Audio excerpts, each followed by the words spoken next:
Mga sangkay, mayroon pong isang breaking news. Bad news po ito na dapat malaman ng lahat ng mga Pilipino.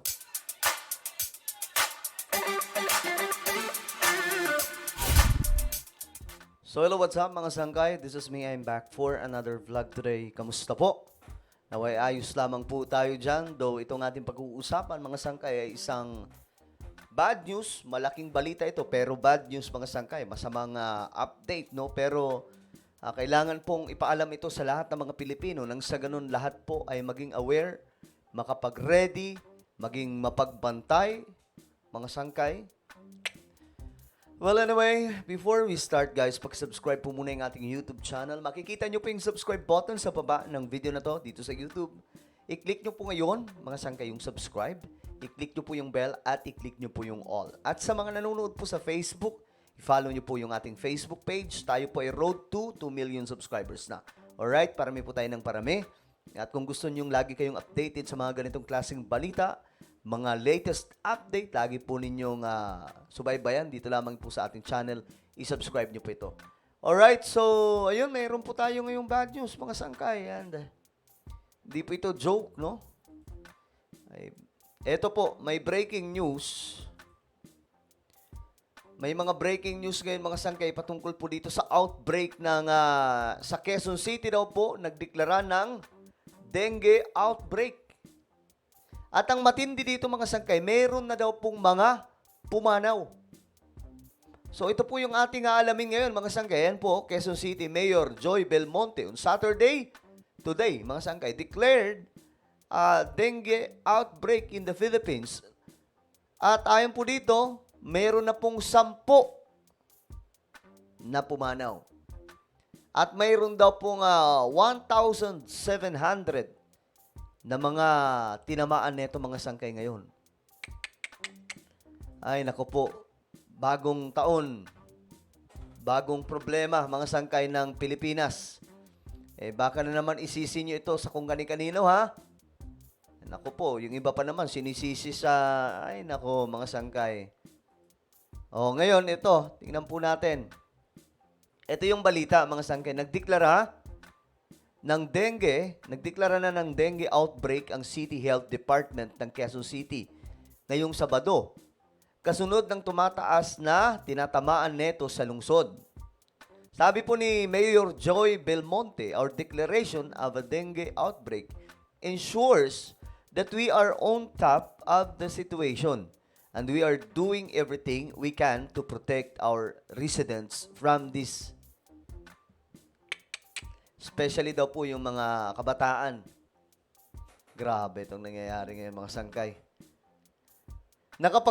Sabi dito nakapagtala ang City Epidemiology and Surveillance Division ng lungsod na mayroon daw pong 1,769 na mga tinamaan.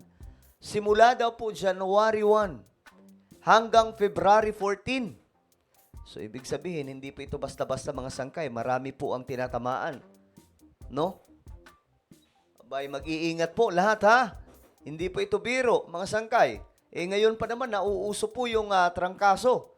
Diba? May mga kaibigan po ako mga sangkay na ngayon, yung iba nga po, na-admit, no?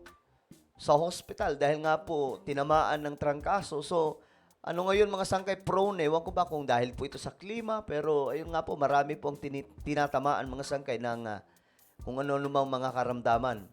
Nasa 58% ng mga naiulat na mga tinamaan ay nasa edad na 5 taon hanggang 17. So more on mga kabataan mga sangkay ang tinatamaan pala nito. Habang may 44% ay nasa edad na pambihira, 1 hanggang 10. So, yun po yung 44% mga sangkay.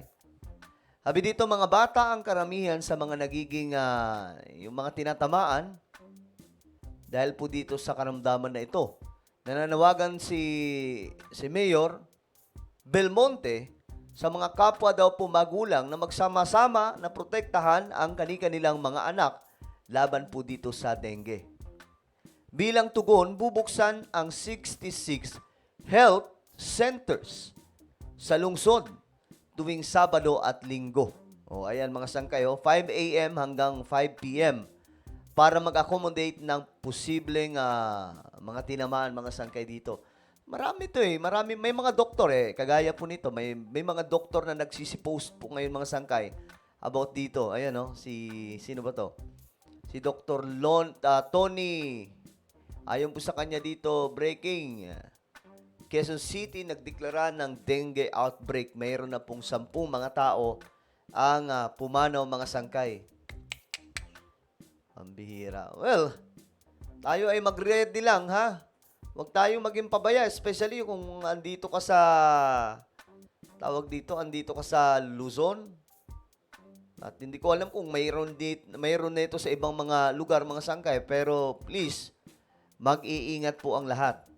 Ayan 10 daw po ang pumanaw at 8 sa kanila mga sangkay ay medyo mga bata pa. Karamihan sa kanila ay bumanaw sa nakalipas na 14 days. Sabi po ni Belmonte.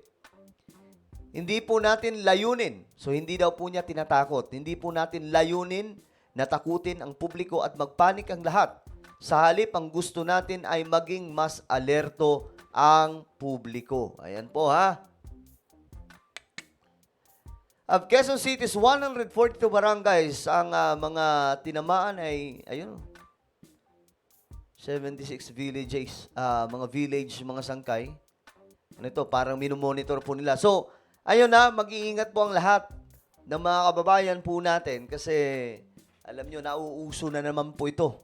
At ang kumbaga, hindi naman sabi pa nga ni Joy Belmonte, hindi sa pinapagpanik natin ng mga kababayan po natin.